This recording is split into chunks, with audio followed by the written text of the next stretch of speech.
Hello everyone, and welcome to Preteen Vaccine webinar series. Today we will be presenting on the Hpv Vaccination Toolkit.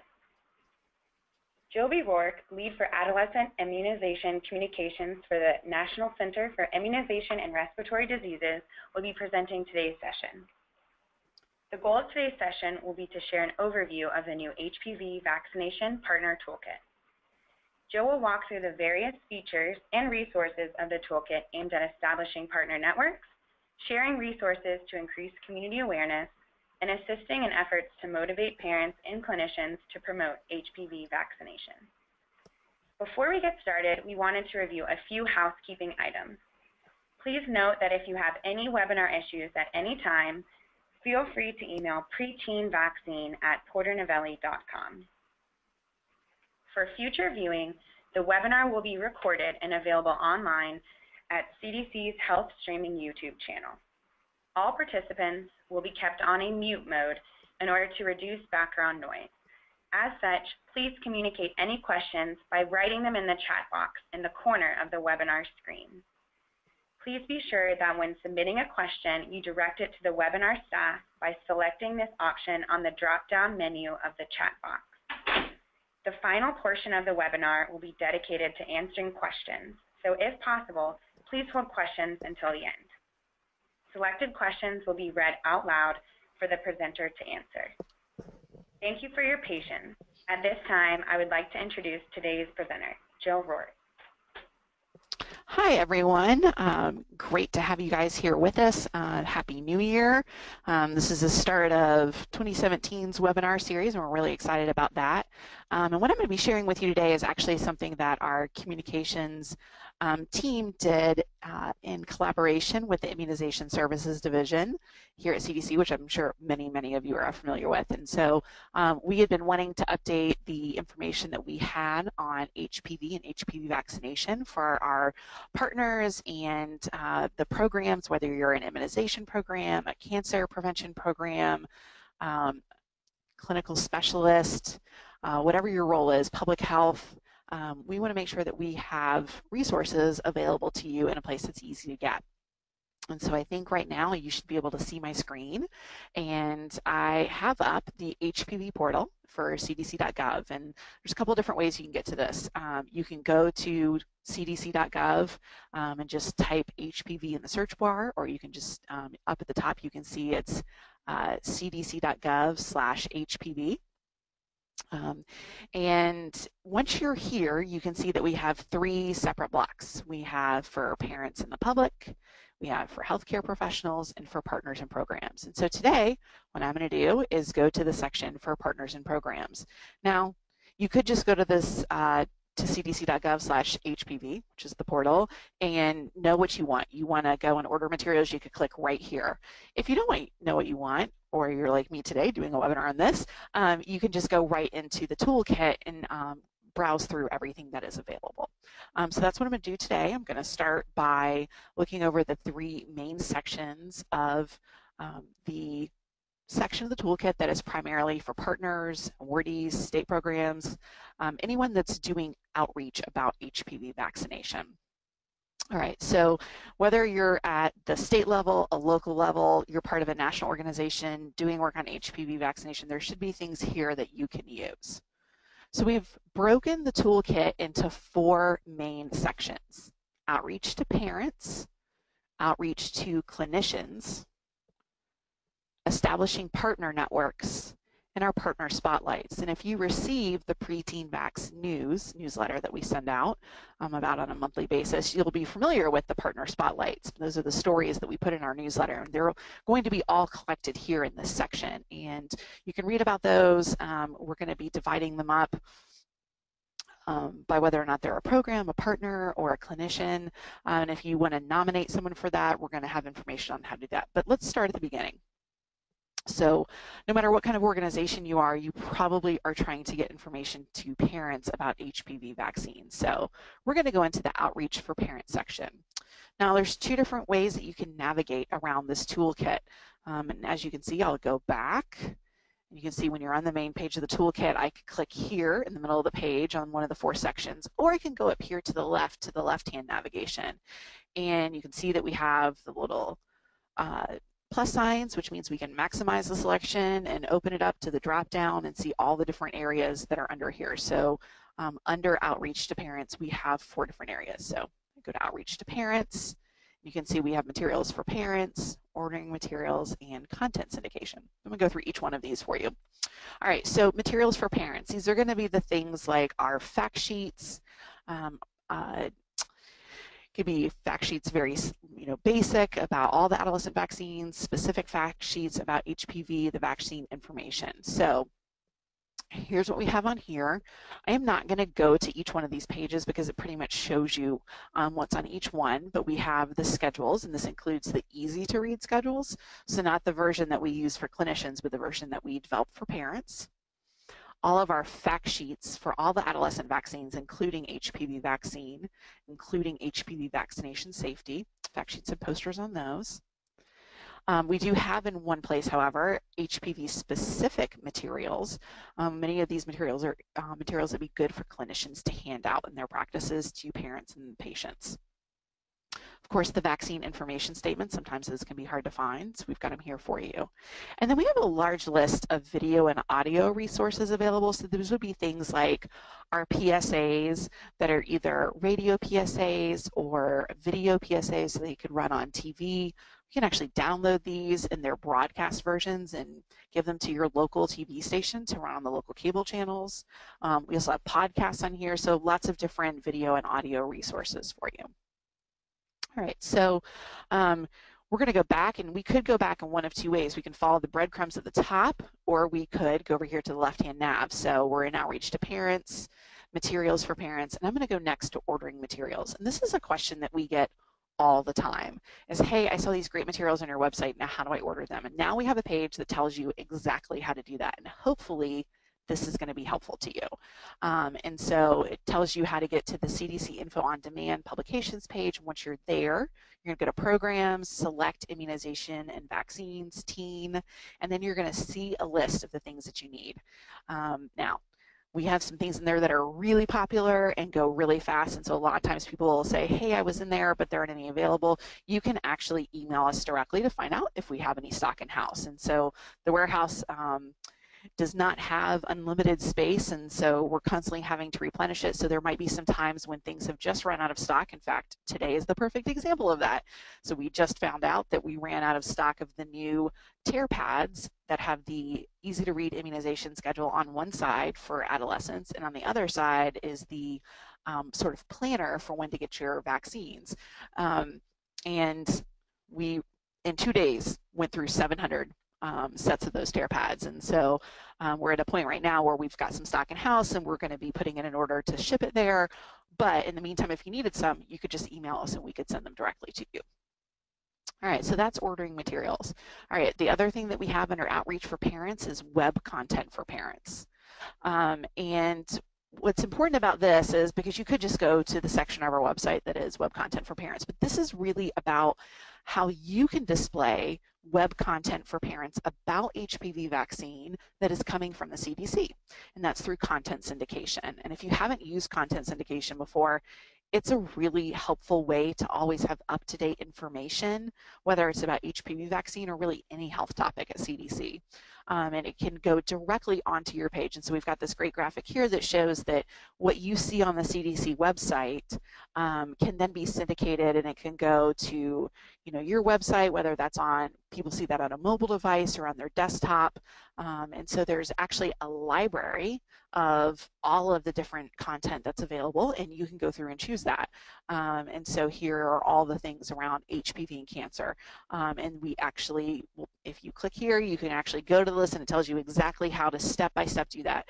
We do recommend that you get your webmaster to do this for you because they might have to manipulate a little bit of the code to make it show up on your page correctly. We've actually been working with the state to make sure that that's happening correctly for them because they're about to launch a communications campaign, and it's going to launch with their program's website on it, but it's going to have up-to-date information. So as we update our website, it automatically is going to update on their website as well.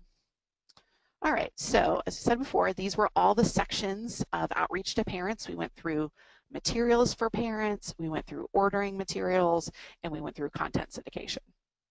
All right, so again, we could use our left-hand nav or we could use the breadcrumbs. The breadcrumbs would take us back to the main page of the partner toolkit.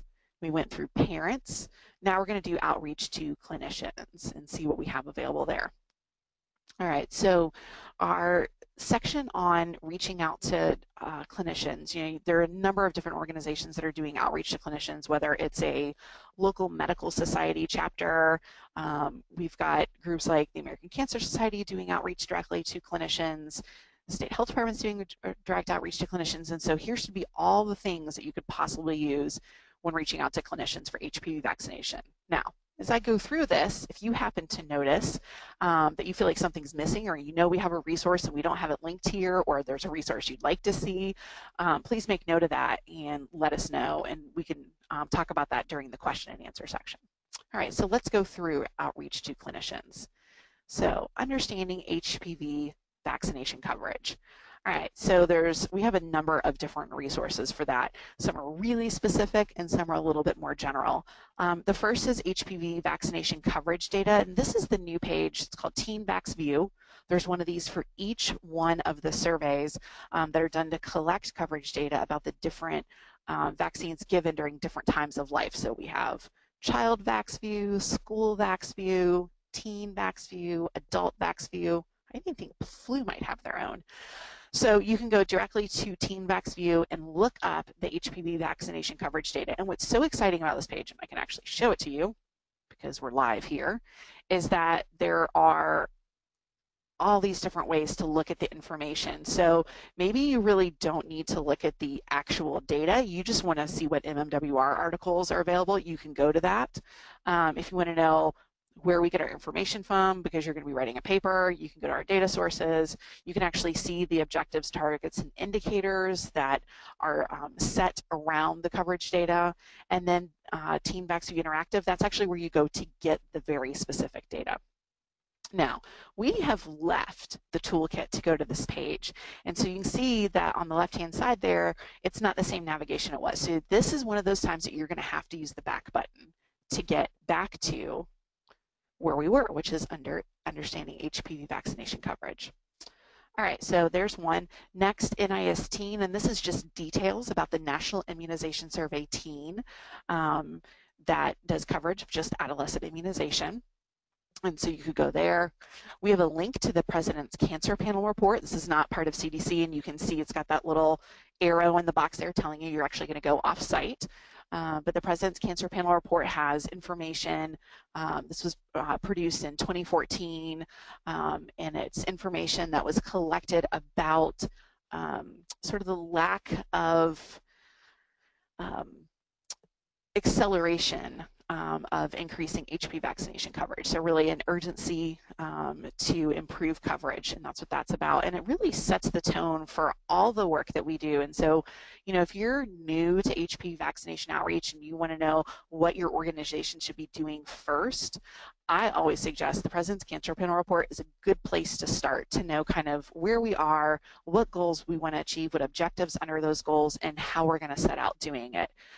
One of the first things that people always talk to me about is, should we be doing outreach directly to teens? So the President's Cancer Panel report is going to tell you why that is not the first target audience that we seek. And so it really lays out sort of the overall national strategy for how we're improving HPV vaccination coverage. Healthy People 2020, this is going to take you right to the section that's about adolescent vaccination and what the goals are that hopefully we're going to reach in the next 3 years. We can all cross our fingers and hope we get there and work really hard. And then the community guide has some really fantastic resources around increasing vaccination coverage. And this isn't just around adolescent, but it covers things that really run the gamut of things within immunization, then also some specific vaccines as well. All right, so this is all under coverage and outreach to clinicians. Next, under outreach to clinicians, I'm going to go to quality improvement. And remember, as I said before, on that we can use the left-hand nav to navigate, or we can go back to the main and navigate from there. We just did understanding HPV coverage. I can click here for quality improvement or click over here. Either way, it's going to take us to the same place. All right, so we've got quality improvement and evidence-based interventions. And so when doing outreach to clinicians, one of the things that we're encouraging is to do quality improvement projects to increase HPV vaccination rates at the practice level or group level or health system level. And so this is the information about that that you can use when doing outreach to clinicians. So one is about AFIX visits, and so it's all the information, and we actually have a descriptive page here, so this doesn't go directly to the AFIX site right away, but it actually talks about what AFIX is, and then got some information here about AFIX, how to get to the AFIX website, and then we also have a webinar that was done by Dr. Melissa Gilkey, and specifically on AFIX, and you can get to it right from here. All right, so now I'm going to go back to the rest of the quality improvement. Immunization Information Systems information, so IIS. Wow, that's information twice in the same line. It's kind of complicated, but I think you guys understand. So IIS, all the information you could ever need there about registries and surveillance programs. We have information about reminder recall. So lots of really good things here on ways to improve reminder and recall systems. And then we have some really specific things, quality improvement projects targeting immunization. And so if you have someone who's trying to do an immunization or HPV vaccination quality improvement project, here are all the different things that they can go and look at. So AFIX, we've got the state-by-state quality improvement programs. There's an immunization toolkit called the 4 Pillars that was done by University of Pittsburgh. It's got a maintenance of certification project available, and you know, as you can see, there's one from AAP. They also have an MOC, but they've also got EQUIP, which gives them all kinds of tools. So different things here that people can use in terms of very specific immunization quality improvement projects. If you know of a quality improvement project framework that you would like to have added to this, let us know, or an example of a specific HPV vaccination maintenance and certification program, let us know, and we can add it to this. All right. So now I'm going to go back to our page, and this was another one where it went outside of the toolkit, so we're going to have to use the back button in order to get back to everything. Now we've got multiple resources. If you need survivor speakers, so people who have survived or been a caregiver with someone with an HPV related cancer, we have a list for speakers in their area, or you can go and look at the survivor videos. This is something that, you know, providers and partner organizations could use. We have a way to get clinician speakers, so if you want a specialist or a pediatrician who does a lot of work in HPV vaccination to come speak at grand rounds, this is how you would get to that information. And then if you want to be a HPV vaccine champion yourself or do speaking, we've got resources for that. So you click here and get to those resources. So things like talking points and our You Are the Key slide presentation, things like that. All right, now back to Outreach for Clinicians. The 4th section here in Outreach to Clinicians is clinician resources. And we have a number of different resources for clinicians specifically. And again, this is set up to be, if you're doing outreach to clinicians, they actually have their own site on the Hpv portal, and I'll walk back in a little bit and show that to you. But if you're doing outreach to clinicians, this is where you can go to find all those resources for them. And so this is really set up for you. So we've got a page of continuing education courses, some of them from CDC, some of them from Medscape. We have a page with all of the PreteenVaxScene webinars that have already been uploaded to the YouTube site, and we always get questions about this. You know, when we do a webinar like we're doing today, you know, it gets recorded, and then that recording may have to be edited. We make sure that it's clear and all that, and then it has to go be prepped for Section 508 compliance to make sure that it's accessible by people who might be using accessibility technology while they're on the web. And then it has to go and get cleared, and so sometimes it takes us 2, 3, 4, 5 weeks sometimes to get these up. And so if you're waiting for one to get up, we promise it will get there. It just may take us a little bit of time. So just please be sure to check back here, and then we also always send it out in our newsletter and let you know. All right, we also have a page of fact sheets for clinicians, and you may not recognize this thumbnail here, but this is actually of our new tip sheet. So I'm actually going to go to this page the fact sheets for clinicians page. And you can see the various fact sheets that we have. Now, not all of these have been updated yet to reflect 2-dose, which is why we have this little block up here reminding everyone that 11 and 12-year-olds will only need 2 doses of HPV vaccine as long as they've gotten those at least 5 months apart. So information about that here. But most of these have been updated, and we have the brand new tips and time savers for talking with parents about HPV vaccine. And it looks a little bit different. So, you know, every year we go through a system of getting feedback. There are various groups such as UNC Chapel Hill doing research on things like the tip sheet, and they give us feedback, and so we take that feedback and incorporate it. And so what we have here is our newest, latest, and greatest version of the tip sheet. So this is the tip sheet that used to be tips and time savers, and hopefully this is going to be easier for clinicians to use now. All right, and again, now this is the one time we've opened a PDF, so it's actually opened it in a separate window, so we don't actually have to use the back button. We can just go right over to the tab that has everything on there. So this was the page of all of the different fact sheets for clinicians. All right, so I'm going to go back here, back to our clinician resources. All right, so in addition to sort of the educational fact sheets specifically for clinician to educate themselves about all things HPV vaccine, we have some resources that can be used in a practice or a clinic setting. So these would be things like our infographics, our posters. Sometimes people have TVs in their waiting rooms, and so they may want to play a video. If you haven't used this yet, this is actually really great. We have a section here on hold messages.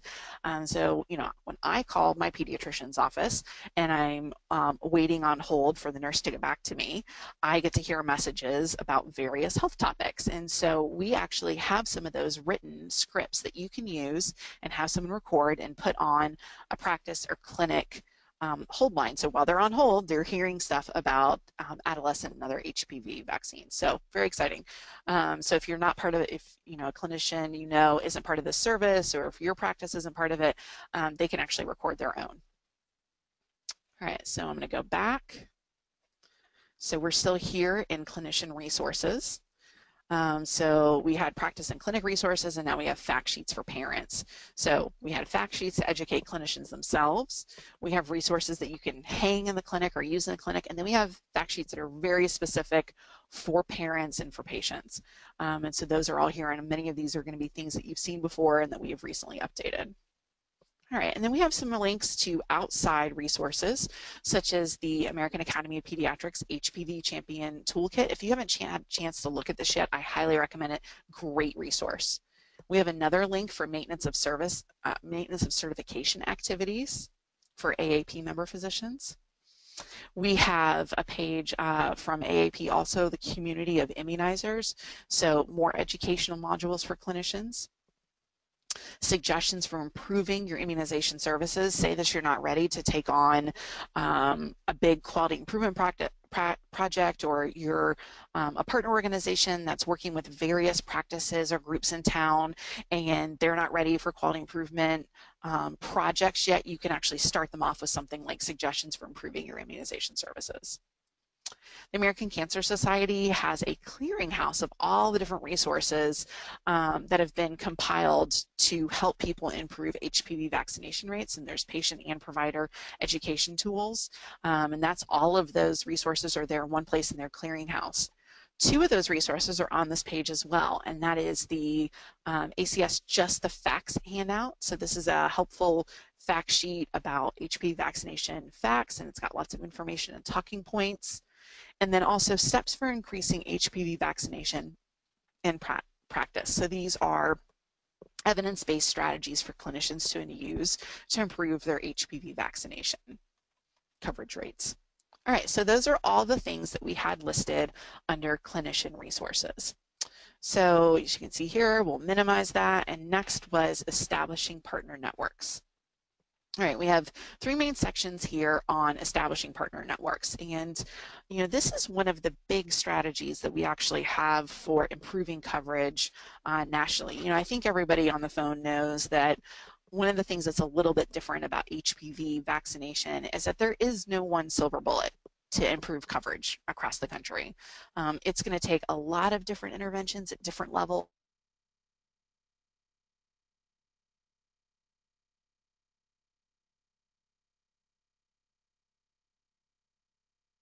Is going to have to be done to improve HPV vaccination.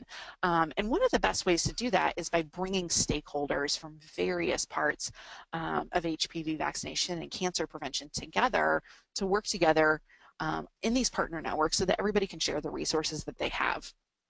And so one of the things that we recommend is engaging stakeholders at the local level. So how do you bring together partners at the local level? And so one of the best ways to do that is to know who's available. So there's this fantastic contact directory that was put together that has numerous programs and organizations by state that may already have some HPV projects going on in your area. And so this is a tremendous resource to find out what is already going on.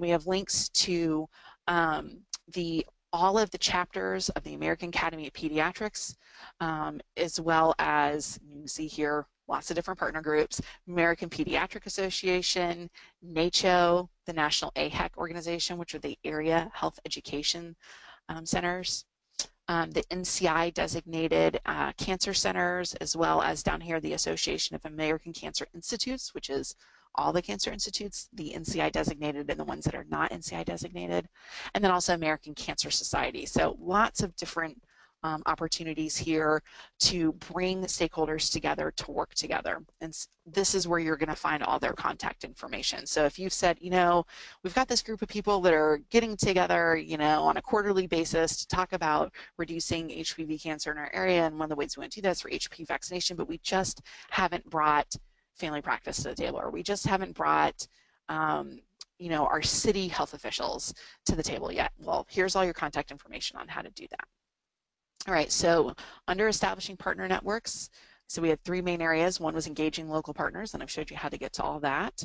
The next is developing roundtables. So some areas already have things like this established and others haven't established them yet. But essentially, as I said before, you know, we're going to improve best if we work together to make these improvements. And so one of the ways to do that is to establish some kind of coalition or roundtable. And a lot of groups have immunization coalitions, but they may not be focused on adolescent immunization or even very specifically on the issues surrounding HPV vaccine. And so there's ways we can bring together all those folks that we mentioned on the previous page. And so this is a step-by-step how to do that. If you want to start a group in your local area, you know, you've met with stakeholders, you realize altogether that there's nobody coming together to talk about this. You know, there's a focus on, say, adult vaccination or flu or childhood, but there's really no one focused on just HPV vaccination. So we have steps here on what to do, how to prioritize, and we've got the steps on how to do that. Then how to establish that group of partners as a roundtable, coalition, whatever you decide to call it, how to do action planning, so actually walking through how to do SMART objectives, and then how do you maintain that group? And once you've come together and you've gotten a lot of excitement and maybe you produce some things, how do you maintain the group and the activity? So 4 steps here, and you know, hopefully this is going to be a living website, and we're going to add more to this as we learn more about the ways that this works really well at a local level. So for now, if you want to start a group like that, or you're a group that's already formed that's kind of struggling, here's some things that have been proven to work. A lot of this came from the National Colorectal Cancer Roundtable and what they've done to establish groups at state and local levels. So these are evidence-based things that have really worked. All right, so now I'm going to go to collaboration spaces, and some of you may have heard of these before. We have all kinds of things on the CDC website. Amazingly, we have a lot more that we don't put on the CDC website, and a lot of those things are going to be things like our digital ads, the print ads. So we'll have posters available, but we don't, you know, put online all of the different digital ads we use or all the different print ads. And we have a lot of different places that are doing their own communications campaigns. And so they ask us, well, you know, we saw that poster and we were wondering if you had anything like that we could use as an ad. Well, we do have a lot of those ads available. And so what you have to do is you can go here to CDC's Creative Collaboration Space and go in and actually look to see what we have available. Now, if you do not have a cdc.gov email address, you're actually going to have to ask us for access. And so right here, you can just send an email to PreteenVaxCines@cdc.gov. We'll get you access. It'll give you a username and a password, and then you can go in and use whatever you'd like. And so it makes it really easy to get to that sort of wealth of items that aren't necessarily the kinds of things we put on the website, but definitely want to make available to folks. So it's essentially like a members only portal to get into. You just have to ask us for access. If you're in a state health department and you've got a CDC PHA working with you, they will have access to this automatically. And so you can work with them or you can get your own access. All right, and the other collaboration space that we think is really fantastic is NCI's Research to Reality. And what's great about this collaboration space is it actually has an area specific to HPV vaccination. So you can actually sign up to become part of that community within Research to Reality. And I encourage you to do that. All right, so we just went through the three sections on establishing partner networks. You can see that we've got over here, what can we do? And this is just a really simple one-page document that is the answer to when people say to us, well, what can we do? We are a cancer center that's not NCI designated. What can we possibly do? And so we actually have, for a number of different groups, actions that you can take, whether you do that as part of a roundtable or separately. These are actions that you can take to make a difference in HPV vaccination coverage. And you can also look to see what it is specific partners can bring to the table. I mean, there might be groups that you hadn't realized could bring something to the table that you're missing. And so this is also kind of a good cheat sheet in terms of what do people have to offer. All right, so next I'm going to go to the partner spotlights. We only have a few on here right now. We're in the process of going and adding all of our previous ones to this, and then going forward, every time we have a partner spotlight in a newsletter, we'll add to that. Right now we just have them all in one list, but soon you're going to be able to click through tabs that will say partners, programs, and providers. And so if you're looking for information on, how are clinicians like me doing this? Or hey, how does the average clinician improve their HPV vaccination rates without any funding? We've actually got two great spotlights that we're going to be putting up about that, clinicians who've been able to do that. So just some really good concrete examples of ways that state programs, partner organizations, and clinicians have been able to do work around HPV vaccination coverage. All right, and I said earlier that I was going to go back to our main HPV portal and show you the other two sections. So we just went through the toolkit, which is here under the partner and program section. And in saying this, I realized that nowhere on this page do we see that the HPV vaccination toolkit is actually what this is here. So I'm going to make sure that we do that for you.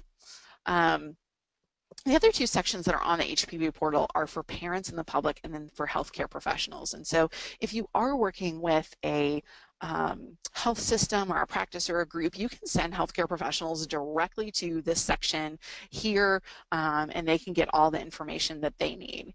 If you are an outreach organization that's reaching out to parents and you want a simple website that you can direct parents to about HPV information that is specifically for parents and the public, you can send them here. Really basic, just 5 sections, but it leads deeper into CDC.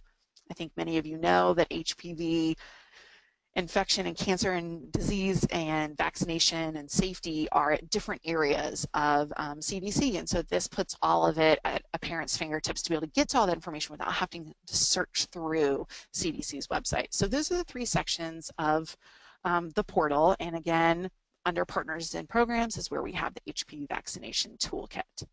So I'm going to pause there, and I'm going to turn to Sarah and find out if we have anybody who's already submitted questions.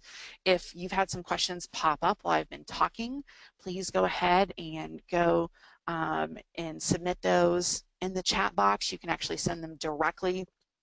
You don't have to send them to everybody who's on the webinar right now, but you can designate those specifically to the organizers, to CDC preteen vaccine webinars, and go ahead and put your questions in. Sarah, do we have any yet? Hey Jill, yes we do. The very first question that's come up actually a few times since you've been presenting is about the various languages that materials are available in. Sure, absolutely. For our clinicians, everything that we have online that is outreach to clinicians is all in English. We do have a few select materials that are in Spanish that we actually created for Puerto Rico, specifically via immunizations mostly done by nurses in Puerto Rico, and they asked for materials that were in Spanish, so we do have some available for clinicians. For parents, we have materials in both English and in Spanish, and then we also have materials that were created specifically for American Indian populations.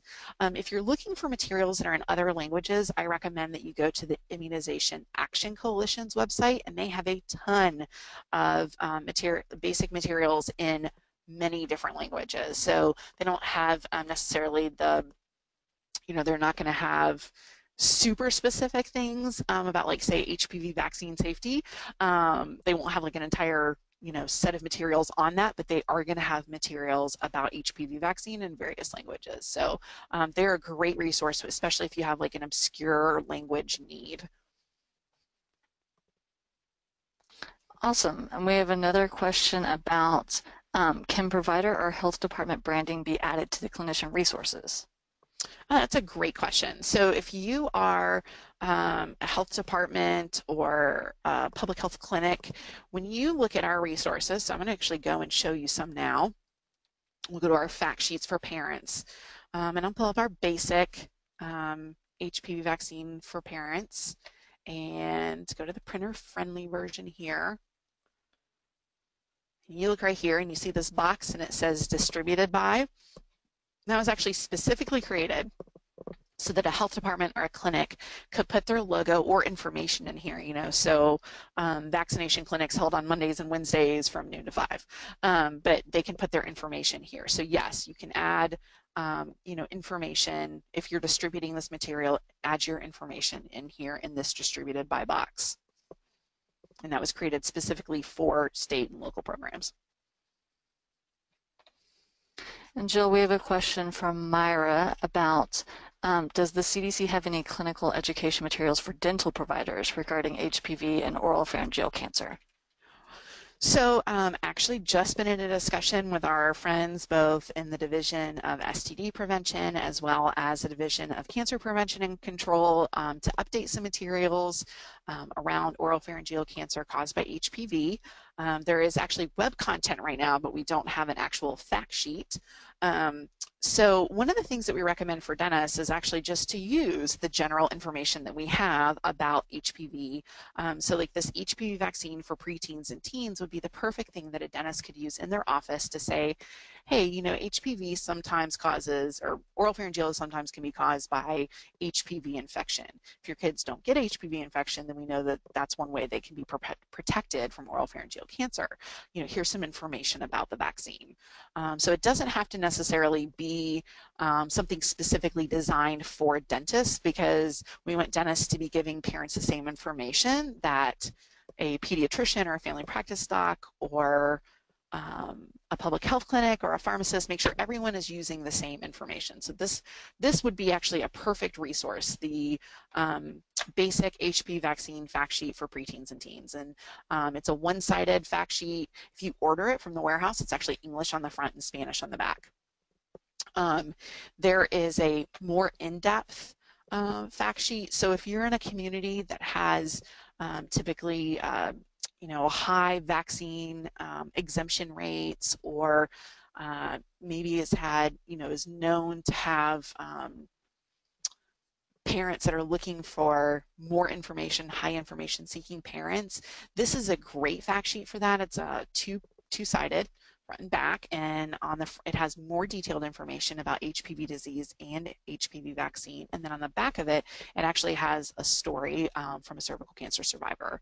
So that's usually, this is the kind of thing we would give to a parent who's seeking more information. So those are both really good options for anyone who is trying to educate parents about HPV vaccine. Jill, we have a question from Shelley. Is there any social media materials like the website library or Facebook or Twitter available? Sure. So we actually do have a social media bank, and if you would like to receive that, you can email us at PreteenVaxCines@cdc.gov, and we can provide you with that. We actually have been talking about creating an actual document, like PDF document, and making it available through the collaboration space. We also encourage you to follow the Twitter accounts at CDC and Facebook and repost things that we've posted. Highly encourage you to do that as well. More questions?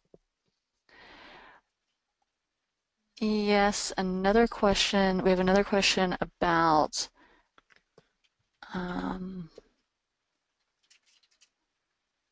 maybe you could repeat one more time where the resources are with multiple languages.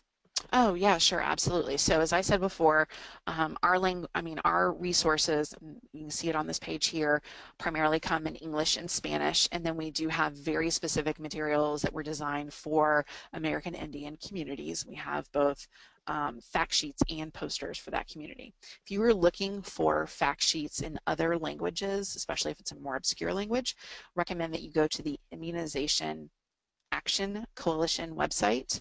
And I'm almost positive, and we'll look it up right now together, that they are immunize.org. I hope I'm right. Nope, wrong page. Sorry for that. I'm close. Immunize.org. Yes, Immunization Action Coalition. So immunize.org. And they have information that is in various languages. Okay, we have another question regarding when they're trying to help their clients accept the vaccine. They've noted that true stories really help. Are there any true stories that we can send them to? Yeah, so we actually have multiple options for that. So one, as I mentioned before, we have a handout that has a survivor story on the back. We have, I mentioned before, the clinician resources. We have PSAs, so there we have our own survivors, and then the American Cancer Society has a list of videos that were done by HPV cancer survivors and caregivers and clinicians. So some really fantastic stories there, and highly recommend that. There's a number of different organizations, and we'll make a note right now. My team is furiously scribbling this down as I say it. Make a note that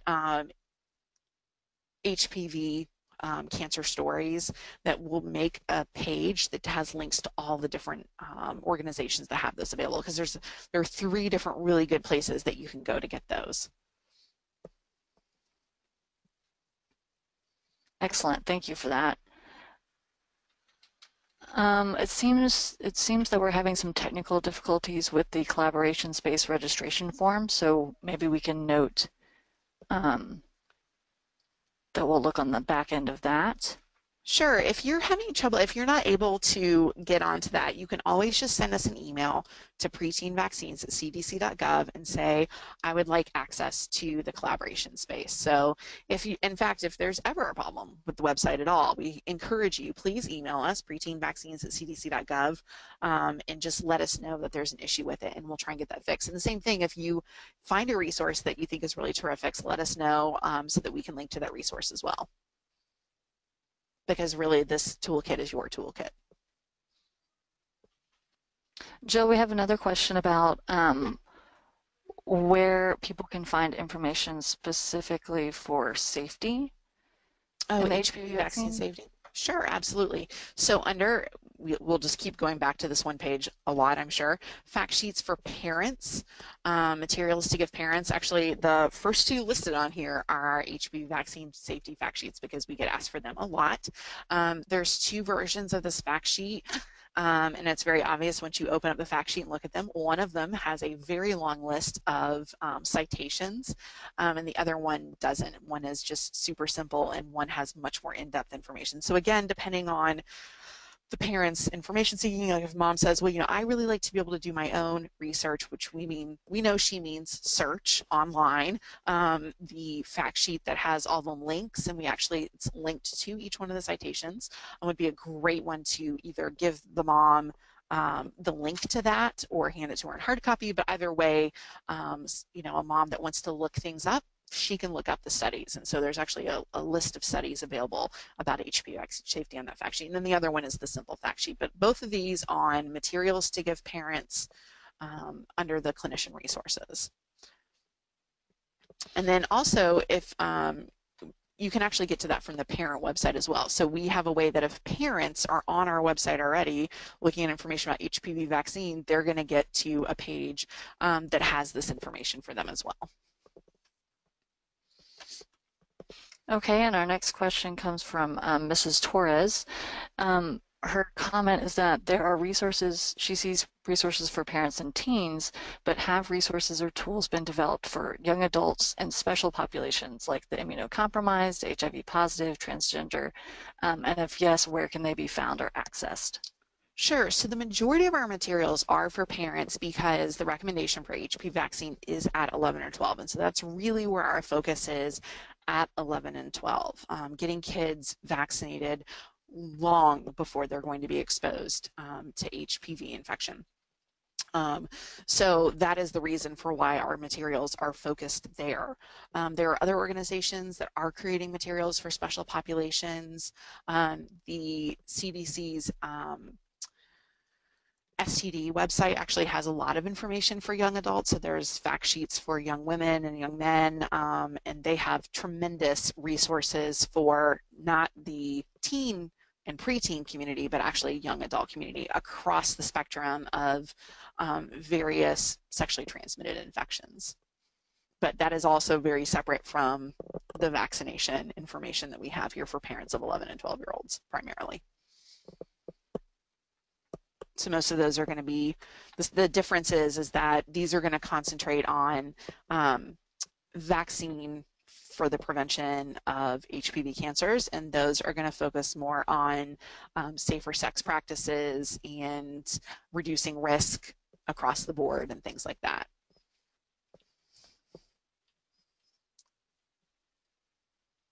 Jill, we have a specific question about is there a simple handout documenting the decrease of HPV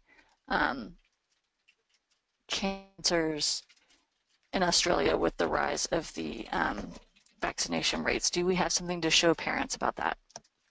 Okay, so I'm sure we have that person's contact information because we're probably going to have to email this one because we actually don't have a link to this online, but this gives me an idea that probably we need to link to our references and publications page so that we have on our teen site right now. We can absolutely add that. That's a great suggestion.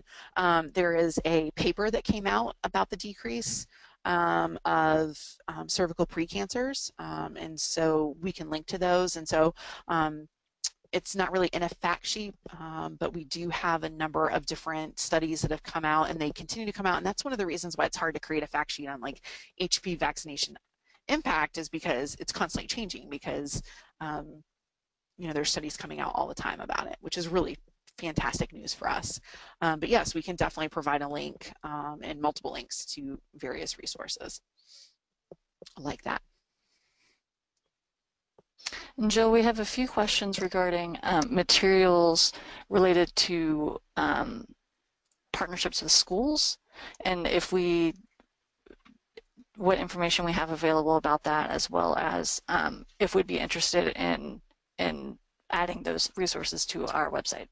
Yeah, absolutely. So probably the best resource, and we are in the process of updating this one and moving it to this site, is a letter that we created in collaboration with the National Association of School Nurses. And this is a letter that either school administrators or the public health nurse at the school can send home to parents of kids that are about to matriculate or graduate from 5th or 6th grade, depending on the age at which, or the grade that there are school requirements for vaccination. So say in the state of Georgia, that is 7th grade. At the end of 6th grade, the school administrators or the school nurse could send home this letter. And the letter basically says, you know, to keep your child, your 11 or 12-year-old healthy, 3 vaccines are recommended for them, plus a flu vaccine. So it's got them there, talks about HPV vaccine, it talks about meningococcal vaccine, HPV vaccine, Tdap vaccine. By the way, everybody 6 months and older, a flu vaccine every year. And then one of the final lines says, in our state of, and you can add to the template, Georgia, the following vaccines, Tdap and meningococcal vaccine, are required before 7th grade entry. And so instead of it being a letter that says, here are the 2 vaccines that are required for your child to come to school in the fall, it's here are the vaccines that are needed to keep your child healthy. And then, oh, and by the way, at the very bottom, here are the ones that are required for school entry in our state. So this was a project we did with National Association of School Nurses. And like I said, we are updating it right now. We're updating everything because of the change in the recommendation to 2 doses. So for 11 and 12-year-olds. And so, you know, we're just trying to get it all out there in time, but that is an excellent idea, and we will add that resource as well. And Jill, our next question comes from Joy Taylor. She says, under Speakers Bureau, I do not see any list of names of speakers. And is that available, and how do we get to that? So when you go to the Speakers Bureau section, it gives you contact information for the people that are managing, or the groups that are managing the speakers. And so essentially that's the way that it works. Instead of putting up contact information for the actual individual speakers themselves, there's someone managing that group. And so you would contact them, say, hey, you know, I live in this state. We are going to show someone you love. We'd like to have a panel afterwards, and we need a survivor. And they can help you find that.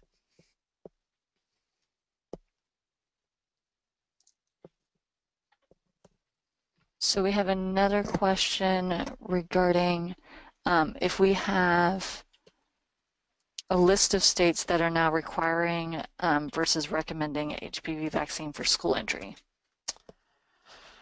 Let's see. Somewhere on our website, we actually have the link to the vaccination requirements. I will have to find that, but somewhere on the immunization, CDC's immunization site, that is available. I can tell you that for HPV vaccine, I think it's only 2, and they have very generous opt-out policies, but it does list by state what the requirements are. And it's, you know, it's across the board for all school entry, all the vaccines that are needed for school entry in all the different states. So it's not a page specific to HPV vaccine. And actually, we're not the ones that maintain that. Somebody else maintains it. We just link to it. Okay, and then our next question comes from Mrs. Wallace. She's saying, is there something similar like a fact sheet or an infographic available for showing the decrease in HPV cancers in the U.S.? Oh, we do not have one of those right now, but I am definitely going to email my partners over in the Division of Cancer Prevention and Control and talk to them about creating that. That's a wonderful idea for an infographic.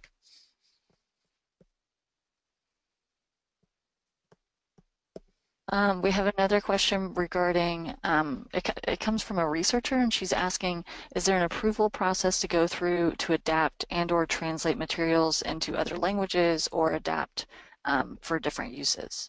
Yeah, so the way that it works is basically any content that's on any one of our pages or any one of our fact sheets can be used. You can just copy and paste the content right off of it, which you can't use. Say, for instance, I'm going to open this HPV vaccine information sheet here, and you can see the young woman down at the bottom right. What you can't do is take her picture and make your own fact sheet with it. And that just has to do with how images are licensed. But you could absolutely, take, copy this, why does my child need this now, and put it in your own fact sheet, translate in other languages, use it as you need to. That is absolutely fine. You just, the other thing that you can't do is take this entire fact sheet and take the CDC logo off of it and put yours on instead. So in terms of, we have some specific guidelines around co-branding and branding, and so if you have really specific questions about it, absolutely email us and we can direct you to the right person to answer your questions about that kind of thing. But for the most part, if you've found the information on the CDC website, feel free to take that information and use it and translate it in your own materials. That is absolutely perfectly fine.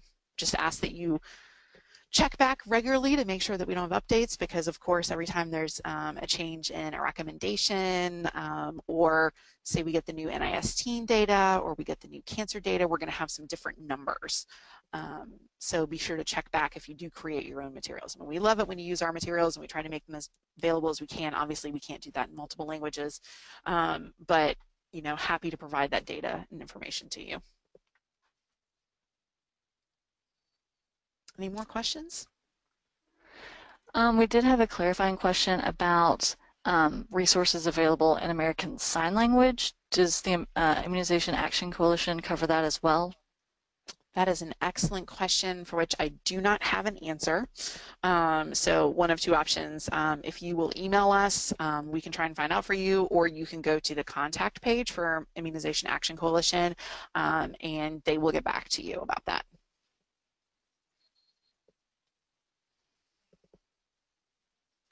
And then we have another question from Miss Ann, and she was saying, do you have a current fact sheet in the graph or pyramid form showing the number of males or females affected every year with the different types of cancers from HPV? So it is not super recently updated, but in the President's Cancer Panel report, there was a pyramid that was used that did have that information in it. So it had like oral pharyngeal cancer in it. You know, part of it was females and part of it was males. We no longer use that pyramid in our You Were the Key presentation, but the older version of it is available in the President's Cancer Panel report, which we link to. But, you know, I would say absolutely, if you can yourself or find someone industrious who wants to create that as a graphic for you, again, as the data changes from year to year, you know, so every year we get the United States Cancer Registry pulls statistics. They average them over 5 years. And so each year we're going to publish data for a 5-year period average of cancers per year of HPV cancers. And so that data, it's usually not huge changes, but it's small changes. And so we always want to make sure that you've got the right numbers in there. Okay, and that's, I think that wraps up all the questions. All right, so I'm going to turn it back over to our assistants at Porter and Novelli, who I believe are going to be providing you with an evaluation that you can fill out for us, and we really encourage you to do that. Thank you again for joining us today. As a reminder, please feel free to email any outstanding questions to PreteenVaxScene@porternovelli.com. Once you exit the webinar, you will be brought to a screen and asked a series of evaluation questions. These questions are completely voluntary, and any answers will be used to inform and improve future webinars. We look forward to continued partnership and will be in touch about our next webinar in the near future.